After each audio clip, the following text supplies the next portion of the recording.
Saudara, konro bakar memang menjadi salah satu hidangan khas Kota Makassar. Daging iga dan bumbu rempah dikreasi dengan saus barbeque memberikan cita rasa berbeda. Konro bakar merupakan kuliner berbahan daging sapi. Iga sapi yang telah dimasak dengan aneka rempah lalu dibakar hingga menghasilkan tekstur yang renyah dan menggugah selera. Kita lihatnya itu konro lokalnya dari presentasi seperti biasa saja ya. Kita akan upgrade seperti ini lebih ke modern lagi. Jadi untuk penambahannya sendiri itu ya yang kita lihat di sini dari penambahan dari combine dari saus barbecue ya, itu sudah fusion ya.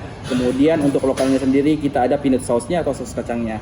Kemudian pemanis dari garnish seperti ini, Mbak, dan platingnya juga seperti ini. Berbeda dengan konro bakar pada umumnya, konro bakar kali ini menggunakan saus barbeque. Rasanya yang unik membuat konro bakar saus barbeque dapat menjadi pilihan untuk menemani makan siang atau malam Anda. Terus menunya pilih konro bakar karena konro bakarnya unik ya, sama saus kacang dan juga ada barbeque-nya. Ini tadi coba dagingnya tuh empuk banget sama kuahnya juga gurih yang kuah barbeque-nya.